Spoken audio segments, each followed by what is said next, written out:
Bonjour à tous et bonjour à toutes et bienvenue dans le port de Saint-Icos. Bienvenue au croiseur de rang 5. Là c'est le Furutaka qui est en face, c'est lui qui va ouvrir le bal sur cette vidéo. On va tâcher de parler ensemble des deux gameplays que l'on peut trouver. En fait, les croiseurs de rang 5, il y a 3 gameplays possibles. Le Furutaka est un de ces gameplays. Vous avez des gameplays type Königsberg, type comment dirais-je, Omaha, c'est-à-dire des gameplays. Alors non, type Omaha d'abord. Vous avez, on va les sélectionner. Ce sera plus simple. J'aurais dû préparer ça avant. Ça aurait été plus sympa. Voilà, les rangs 5. Les croiseurs de rang 5, vous avez 3 types de gameplay. Vous avez 9 types de croiseurs dans le jeu. Les Furutaka de Kirov, ce sont des gameplays, un gameplay avec donc les tourelles qui sont dans l'axe du navire, avec des gameplays et un rechargement assez lent, mais des gros dégâts. Le Königsberg, les Milvertins, ce sont des navires qui ont des tourelles dans l'alignement, avec un rechargement beaucoup plus rapide. Donc ça va changer complètement les gameplays, parce que vous allez pouvoir jouer éventuellement sur les incendies, etc. Alors que le Furutaka, le Kirov, même si vous pouvez jouer avec la HE, c'est d'ailleurs conseillé sur les cuirassés, mais vous allez plus jouer à la paix pour essayer de faire des gros dégâts sur les croiseurs, entre autres. Et restent les autres, c'est-à-dire Murmansk, Krasny Krim, Emerald, Marblehead, Omaha, qui sont des navires qui ont beaucoup de canons sur le pourtour, et qui donc ont un reload extrêmement rapide, et qui sont un petit peu des navires un peu à l'ancienne, qui rappellent un peu le Phoenix, le Kuma, ou les Tier 4. C'est vraiment les navires de la Première Guerre mondiale, et eux vont vous demander un placement extrêmement précis, et surtout un sens de savoir vous cacher, savoir éviter, etc. Donc, on va faire deux batailles, une avec le Furutaka, pour voir un petit peu comment jouer comment dirais-je, à longue portée, savoir se cacher bien sûr, mais savoir aussi faire des gros dégâts et les optimiser. Et on verra après avec le Krasny Krim comment se cacher, comment optimiser les dégâts et comment se positionner avec un navire de cette manière. C'est parti, à tout de suite en bataille. Allez, on attaque cette partie en Furutaka, donc de Polon. On va le regarder, hein, Furutaka à la ligne. On voit que par certains côtés, il rappelle un peu ce que va être l'Aoba, c'est vrai, d'une certaine manière. Et si je trouve nettement plus carré et plus frustre que l'Aoba en termes de ligne, moins élégant que ne l'est l'Aoba. Alors, c'est Polon, hein, bien sûr. Polon qui est en équipe avec Ruben, qui est sur son New York. Donc là, 2 tiers 5, un croiseur, l'autre cuirassé. Nous sommes en mode, comment dirais-je, en mode épicentre, grande course. Et Polon se dirige dans ce qu'on appelait à l'époque la passe des DD, improprement, mais si c'était vrai, c'est vrai que c'était un peu le carrefour des DD là. Il y a des passes de DD qui sont nettement plus, comment dirais-je, nettement plus affirmées dans d'autres maps. Depuis, et on a un petit peu oublié que ça c'était l'endroit des destroyers quand on attaquait vers la première ligne. Ruben qui apparemment est en train de dire Apollon qui va vers G4. Ok, ouais. Apparemment ils sont pas en communication Discord. Ennuyeux parce que c'est aussi l'endroit qui est infesté d'avions lorsqu'il y a des porte-avions. Je sais que c'est l'endroit où j'adorais faire remonter mes avions. Par là, généralement, au bout du chemin, il y a des porte-avions ennemis. C'est pas difficile. Et il y a toujours un ou deux croiseurs ou cuirassés plus ou moins arrêtés pour mes torpilleurs. Vous voyez qu'il a été repéré, que bon, bah, le tir était bien tenté. Raté, mais bien tenté. Alors, est-ce qu'il tire sur le Wyoming? On va lui redonner la main, voir ce qu'il vise. Pour l'instant, il néglige de tirer sur le Wyoming, même s'il est visé. Alors, visé par le Wyoming, probablement en plus. Oui, celui-ci, voilà, oui, il y a la montagne, il ne peut pas tirer. Il est en train de tirer par-dessus. Alors, si le Wyoming avance, il est possible que ça fasse un peu de dégâts. Ah si, il a mis un feu, bien joué. 4 coups au but. Vous voyez la précision japonaise. Mais là, par contre, bonjour. Hein. Il a du monde sur le dos. Là, il y a eu un cuirassé qui lui a tiré dessus. Koenig ou Kaiser, hein, apparemment. Et un autre cuirassé, c'est probablement un Myogi qui a dû lui tirer dessus. Je pense que c'est le Myogi parce que à cette distance-là...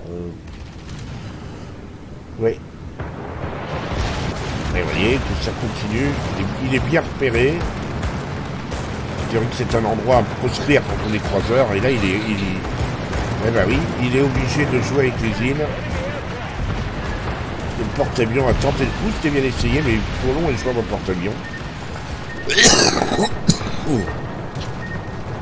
Polon est joueur de porte-avions. C'est le genre de choses dont il se méfie et qu'il connaît. Le Wyoming continue à avancer. Est-ce que Polon va le chercher? J'en doute, d'autant qu'il est protégé par un Émile Bertin.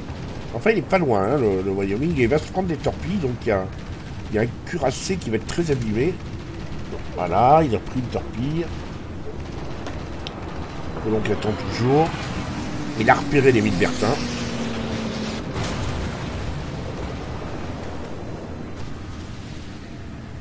Il est toujours visé.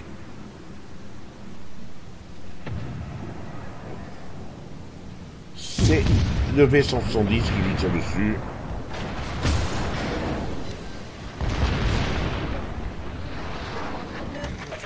Ouais, le 70 c'est qui insiste. On peut pas lui faire grand chose. Hein.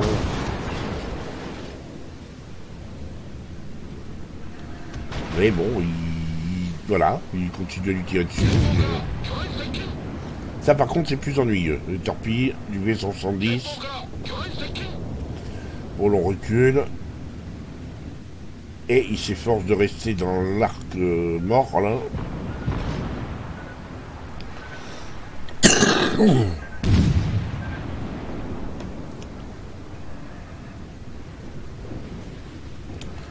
Toujours repéré.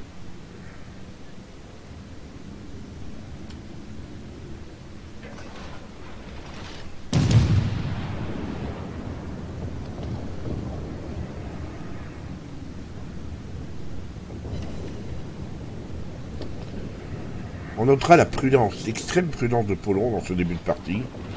C'est vrai que la partie n'a rien d'épique.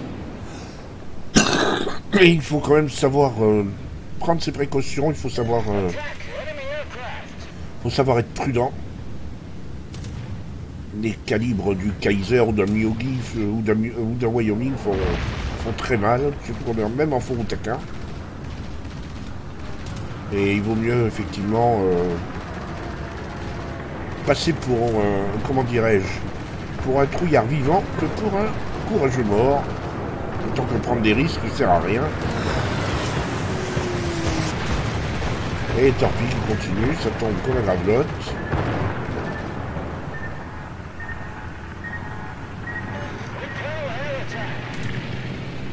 Ruben qui est juste derrière.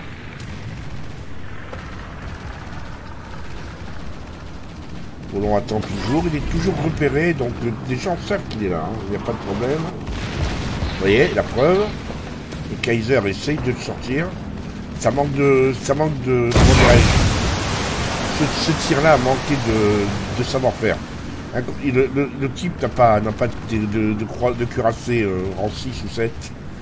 Et quand il aura ce genre de type de bataille en main, il saura tirer par-dessus l'île. Et là, Polon aurait eu très mal si ça avait été le cas. Ruben vient de prendre cher, apparemment. Ah oui, il a pris plus que cher, même. Ça risque d'être un petit peu compliqué pour lui. Je regarde, oui, d'autant qu'il a une... Non, il n'a pas d'inondation. Il est en train de rehiler. Encore un tir par-dessus l'île. Il sort parce que le V170 est en train de le contourner.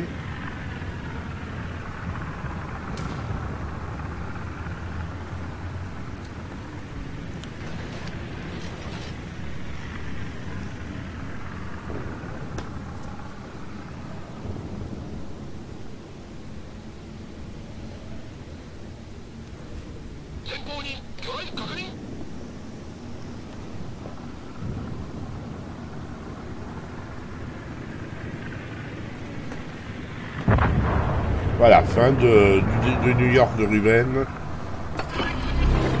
Qui était en division avec Polon. Et là, voilà, Polon, un petit torpillage sur le V170 qui l'attaque et qui tente de s'enfuir. Et qui tente le torpillage. Ah, c'est bien essayé, hein. Et il s'est bitché.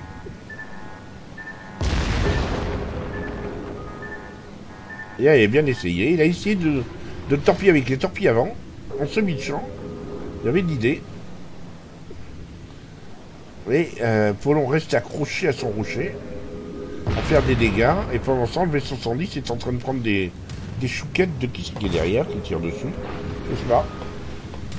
C'est Königsberg, ça a vu la cadence. Et du coup, le V170, vaut mieux qu'il s'en aille parce qu'il est. Il va se faire dépoper.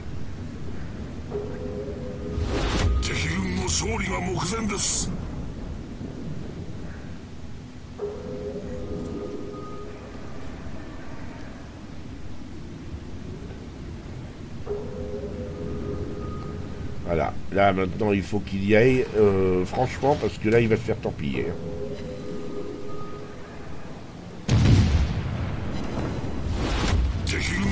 Raté, c'est dommage.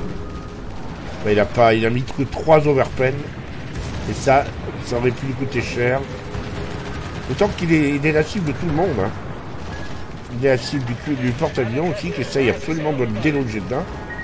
C'est-à-dire qu'il bloque 4 navires. Hein. Il bloque l'Émile Bertin, le Furutaka, le Kaiser, le V170. Il bloque 4 navires là où il est. Personne n'ose y aller parce qu'il a une torpille, tout simplement. Enfin, il y en a un qui va sûrement tenter le coup. Je pense qu'il peut être, et probablement le Furutaka d'ailleurs. Polon a ses torpilles. Non, le Furutaka finalement n'y va pas trop. Vous voyez, l'Émile Bertin, lui, n'y va pas du tout. Il s'est collé de la même manière. C'est-à-dire l'étrave contre l'île. C'est très amusant de les voir faire, les deux, là. Voilà, le Furutaka arrive. Et là, bonjour. Attention aux torpilles de l'Émile Bertin. Il a dansé ses torpilles un peu tôt, un peu tard. Il s'est pas servi du témoin, c'est dommage. Il vient de rater un torpillage, un fameux torpillage. Ça n'empêche pas de faire une Kita, c'est bien joué. Sur le Furutaka.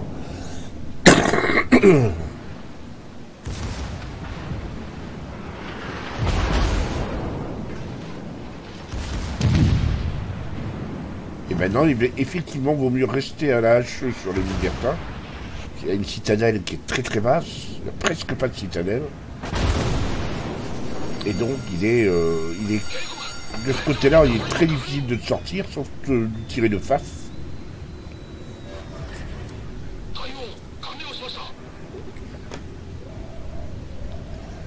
Du coup, voilà, le Furutaka coulé, le V170 coulé, sur les 4 navires qu'il avait bloqués. Il a fait son job. Reste Émile Bertin qui essaye de le suivre, de le rattraper. Je pense que l'Émile Bertin ne devrait pas trop insister.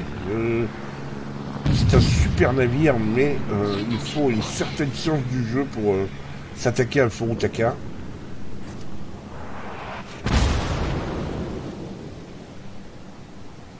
Quand on est en Émile Bertin,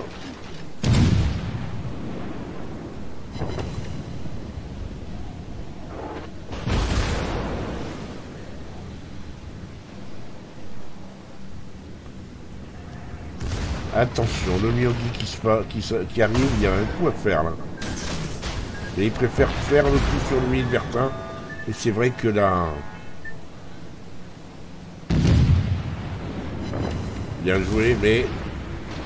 Émile Bertin rapide. Et les torpilles n'ont pas été lancées dans le bon tempo.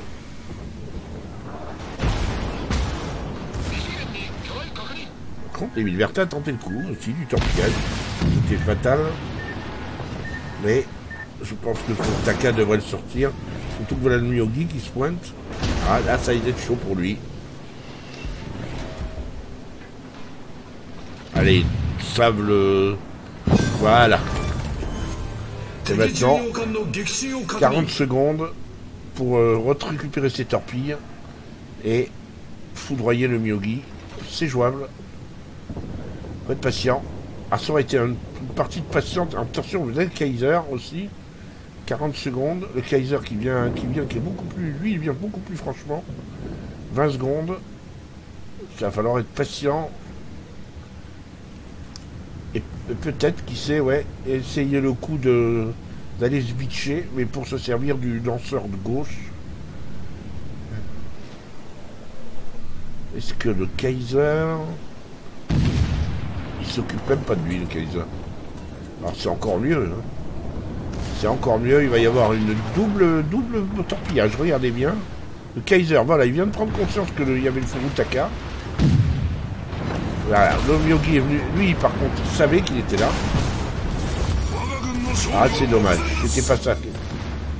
J'aurais tenté les torpilles gauches sur le Kaiser et les torpilles tournées pour mettre les torpilles droites sur le Myogi, mais bon. C'est bien tenté. Voilà, terminé le Myogi. Ah oui, non, mais c'est parfait. Hein. C'est juste parfait, là. Et il passe tranquillement. Le Kaiser qu'il a ignoré, on l'aurait coulé probablement. Mais il passait comme voilà, comme il passait en regardant droit devant lui. Il aurait pu sortir le Furutaka. Il vient de rater une bonne occasion et il aurait sauvé le Myogi probablement. Voilà, fin du Kaiser qui se fait sortir par le Langley. Bataille terminée. Il n'y a plus qu'à pour Polon peut-être aller chercher son 4e kill sur le Langley. Il ne reste pas grand chose en plus en point de vie pour le Langley, donc ça devrait être une formalité. 4 obus, est-ce que ça va suffire? Non.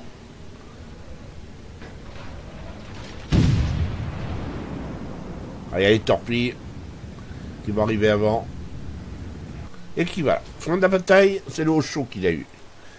Alors, 3082 points d'XP, 179 XP libre. Frappe dévaste, l'achievement. 69 000 de dégâts.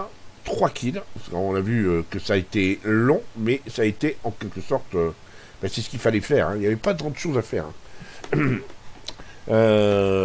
Qu'est-ce qu'il y a d'autre? Donc 3 torpilles au but. Il finit premier très nettement devant le Osho.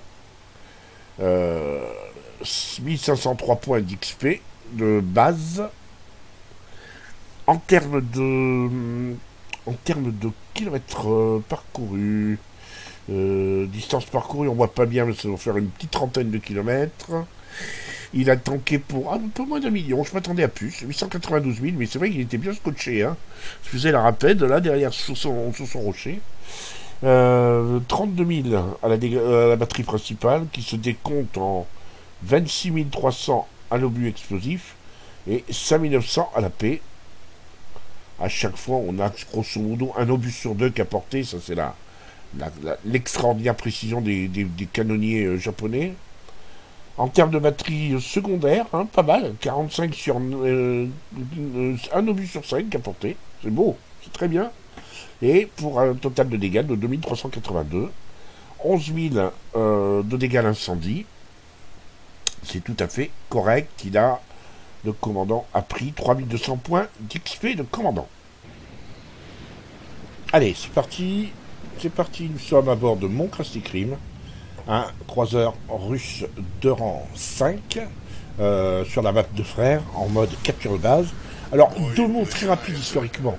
Le Krusty Kreme est un des 3 croiseurs de type Zhetana qui a été commandé par les bolcheviks dans les années, on va dire, en 1917.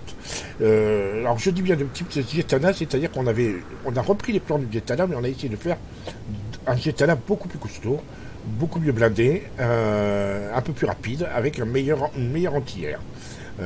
Donc c'est pas un Zhetana, c'est un Zhetana plus. C'est pour ça qu'il est en rang 5 et pas en rang 4. Donc 3 vont être construits. Ce sont des croiseurs de 6500 tonnes. Et ils seront achevés dans les années entre 27 et 29. En fait, pour être précis, entre 27 et 32. 27, c'est le premier, c'est le Tchervona ukrainien. le Profintern en 29 et en 1932 c'est le Krasny Kavkaz.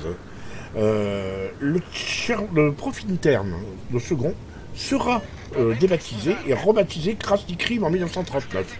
C'est celui-là. Donc à la base il s'appelait le Profintern au départ.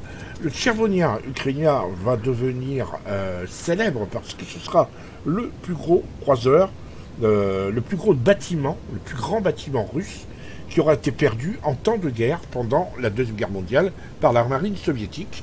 Hein, il sera perdu par des bombardements de Junker, bombardiers en piqué, qui bombarderont Sébastopol alors qu'il était affecté à la défense de Sébastopol. Mais là, on est à bord du Profintern ou du Krasny Krim, si vous préférez.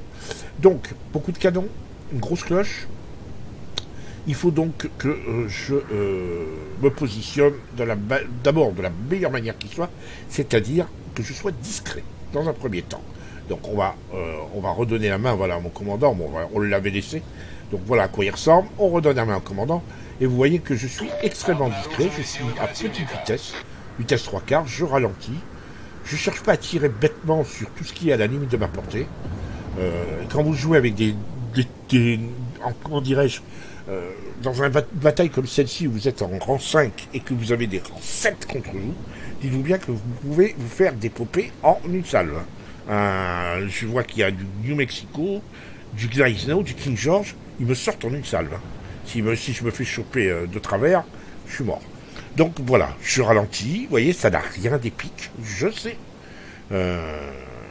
C'est pas épique du tout, mais mon projet, ce n'est pas d'être épique, mon projet va être de, comment dirais-je, de survivre d'abord et de faire le maximum de dégâts, parce que j'ai envie de vous faire la démonstration qu'on peut faire de bonnes batailles avec un rang 5. Donc là, je me laisse emporter par mon élan, j'anticipe une course du Fidji, je suis en marche arrière, hein, et je la corrige, et ça va me permettre de mettre 2 coups au but. Un petit 8 de dégâts, c'est sur un Fidji, bah oui, bah écoutez, hein, on a les joies que l'on peut. Hein. Je sais que je suis spoté par le Guide, mais pour l'instant, je n'en ai cure.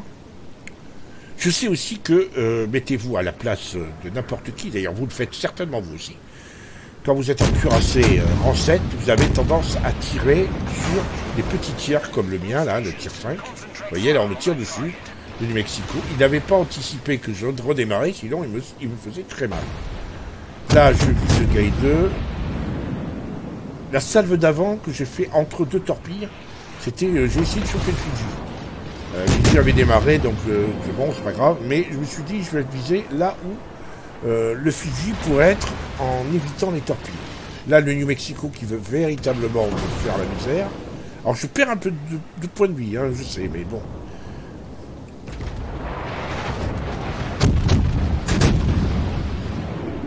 Donc là, il n'y a pas 36 000 solutions, hein. Vous tirez en séquentiel, ou vous tirez à cadence rapprochée. Là, c'est vous qui voyez. Moi, je préfère les tirs comme ça, groupés. Alors là, premier incendie sur le Fidji, qu'il éteint. Tout de suite, donc, je lui en remets un deuxième. Et là, ça va pouvoir brûler un tout petit peu. Fidji qui a lancé une torpille sur le Bayern, mais qui l'a raté. Et là, ça monte tout doucement. Alors, j'ai vu du coin de l'œil qu'il y avait un Gneisenau qui était droit devant moi, là. Juste là, derrière l'île. Il est caché par l'île, d'ailleurs. Il est tout au fond. Et ça va devenir ma victime préférée. Il faut quand même oser. Hein. Un tiers 5 comme moi, m'attaquer à un Gneisenau, faut quand même oser. Faites fou. Et quand je suis en croiseur, je prends des risques que je ne prends pas en cuirassé ou en destroyer. Je suis beaucoup plus prudent, beaucoup plus... peut-être un petit peu moins tout fou en cuirassé ou en DD. Alors qu'en croiseur, ben, je connais assez bien mes navires. Je sais assez bien comment les jouer. J'ai quitté ma cachette, vous avez vu, là, ils ont tout de suite me tire dessus. Il arrive à me toucher. Il a dû faire un overpen parce qu'il m'a pas fait beaucoup de dégâts. Moi, je continue. J'essaie de lui mettre un maximum de dégâts, des incendies, de préférence. Et vous noterez que je me suis remis derrière 2 cuirassés qui sont là. Le Kongu et le Bayern. J'essaie de me faire oublier.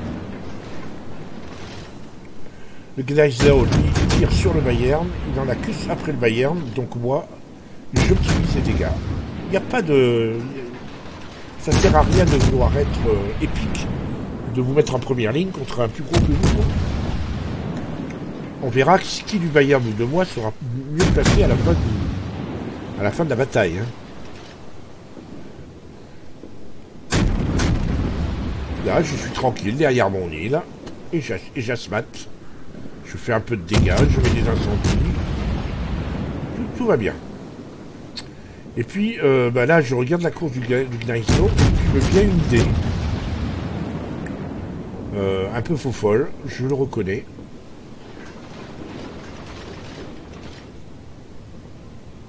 Le Guy 2 a été extrêmement difficile à tuer. Normalement, j'aurais dû pouvoir le shooter, là.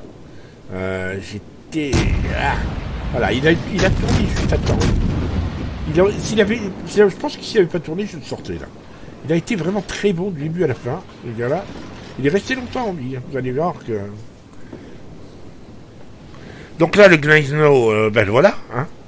Le souci, c'est que le Gneisenau a des secondaires, et des secondaires qui font aussi mal que mes principales. Hein. Regardez, vous allez voir ma vie, comme elle va baisser. Et boum, ça y est, ça commence. Il n'a pas les canons tournés vers moi. Hein.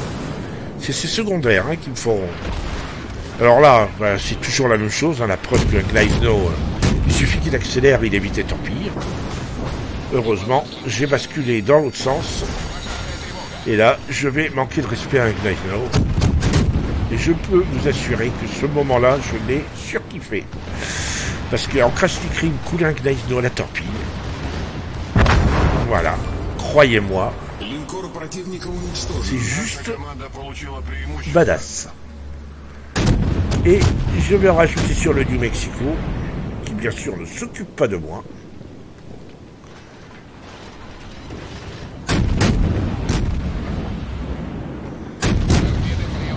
Là, je tourne, évidemment.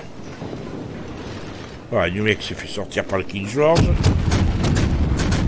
Là, je me mets sur le Guy 2, mais je ne veux pas les rester longtemps, parce que ça sert à rien, le Guy 2 est plus rapide que moi. Alors, il va continuer à me spotter, et j'ai pas du tout envie de me faire sortir par un cuirassé qui est à l'autre bout, là-bas. Par contre, j'ai un œil sur la minimap, et c'est pour ça que regardez que je tourne, là. J'ai un œil sur la minimap, et je vois les libertins qui est dans la passe. Et je me dis, bon, bah, il va falloir que j'y aille, quoi.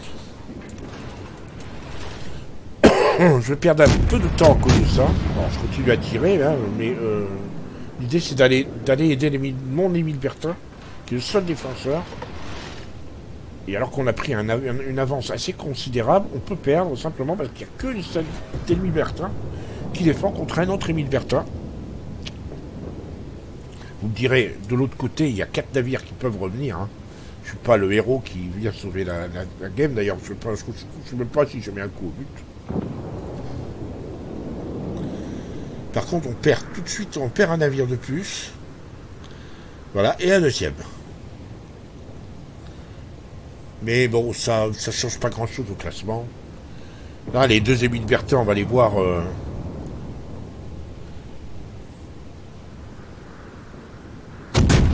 Ouais, là,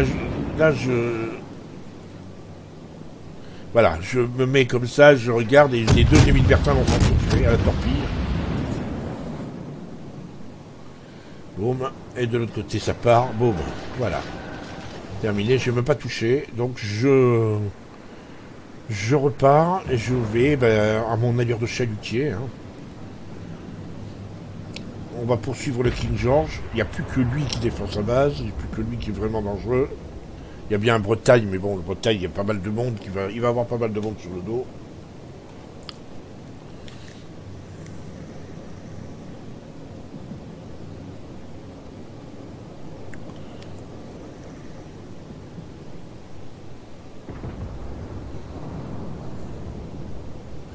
Donc on continue, et vous voyez que je prends le soin de rester, de mettre l'île avec la possibilité de pouvoir me réfugier derrière, si le King George a eu bien la fantaisie de me tirer dessus.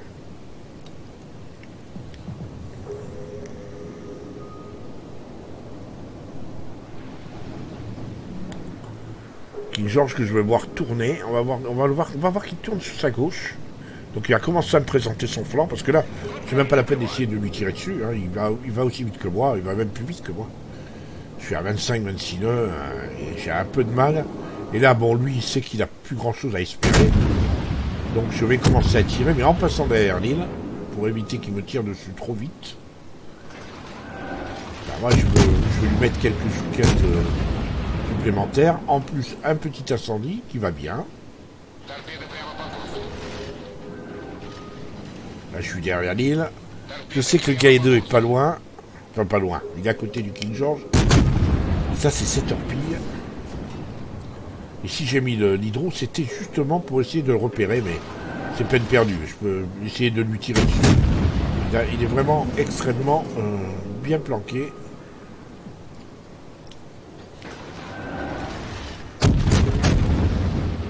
Et là, le King George, ben, je me fous de voir. Hein. Et le King George va, au lieu de tirer sur les cuirassés qui sont de flanc, on les voit pas là, c'est compliqué. Donc, il va me tirer dessus à moi. Donc on va voir les obus arriver. On va faire comme ça. Ah, j'essaye désespérément de mettre quelques chouquettes parce que bon, 49 000, j'aimerais faire au moins, voilà, j'atteins. Je lui mets un incendie, donc ça monte tranquillement. Mais au bout d'un moment, c'est vrai que ça va l'agacer. Hop là, et là, j'en prends un petit coup, là, sur l'arrière, c'est pas grave. Elles sont probablement un overpen.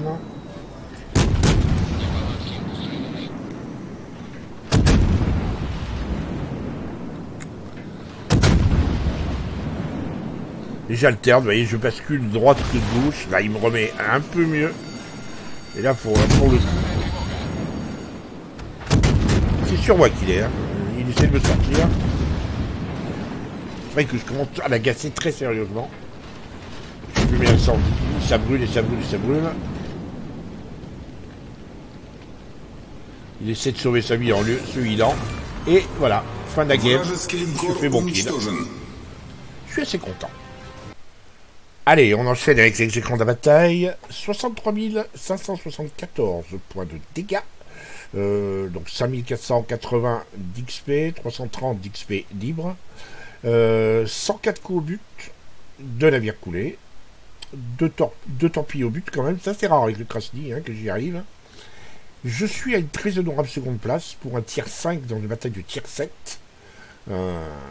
J'estime que j'ai fait mon travail. J'ai fait un vrai travailleur de l'ombre là pour le coup, et il n'y a pas eu d'énorme différence, une petite centaine de points d'XP de base entre un tier 5 et un tier 7 pour une bataille tier 7. C'est pas mal du tout. En termes de dégâts, j'ai surtout joué à la HE. De toute façon, je ne peux pas jouer à autre chose. La paix à cette distance-là, je ne suis pas un fan. Et puis, j'ai pas rencontré tant de croiseurs que ça. Le rare que j'ai croisé, c'est le Fidji. Il était assez loin. Il valait mieux que je tente de lui mettre des incendies. Donc 316 coups tirés, 104 arrivés. On est dans un grosso modo, toujours pareil, hein, un ratio de 1 pour 3.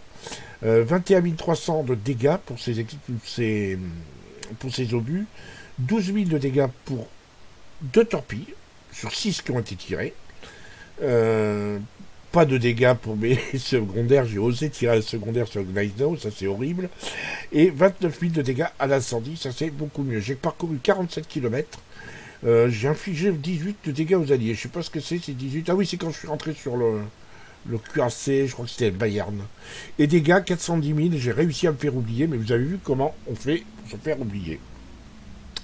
Et on finit avec les crédits et l'XP. Crédit XP, s'il vous plaît, merci. Mon commandant a récupéré 5631 points d'XP de commandant. Retour au port. Retour au port pour revoir le Krasny Krim, à quoi il ressemble. Donc, comme je vous l'ai dit pendant la partie, le Krasny Krim, c'est un Zvietana, hein, un Zvietana amélioré, parce que le Zvietana est un rang 4 dans l'arbre technologique russe. Le Zvietana ici, le Krasny Krim, est un Zvietana qui a été amélioré en termes d'anti-air. Voilà, un meilleur ratio peut-être d'incendie. Et voilà, c'est tout. Hein. En termes, pour finir, des éléments pour un navire qui tire un peu dans le même esprit que les Omaha et les Murmansk. Hein. On est sur une longue litanie de canons sur tout le pourtour du navire.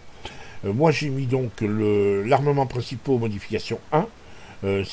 Alors oui, ça augmente la capacité de survie, c'est une très très mauvaise chose.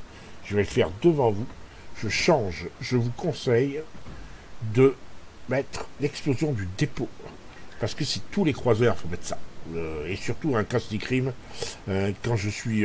j'aurais pu me faire one-shooter par... très très clairement. Même le King George à la hache aurait pu me one-shooter, me faire une explosion de dépôt, alors qu'il me restait que 50% de ma vie. Système de contrôle des avaries, modification 1, bon, c'est pour réduire le risque d'incendie.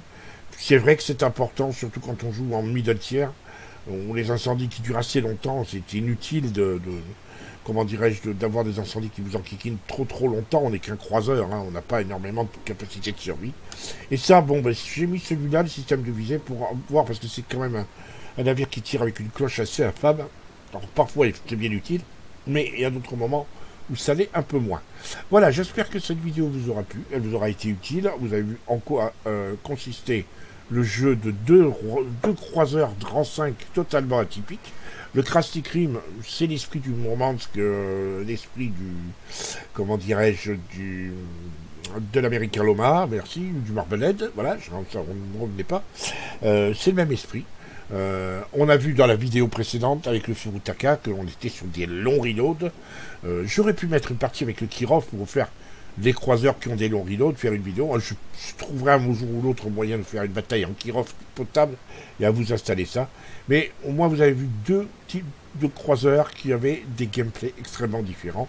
Et donc forcément, ça appelle effectivement un jeu totalement différent. Mais en tout cas, je vous ai prouvé que le Krusty Kreme n'était pas si trollesque que ça. Et c'était pas un si mauvais navire que ça. Vous en avez eu la preuve sur cette bataille. J'espère que ça vous a plu. Je vous dis à très bientôt, si vous le voulez bien.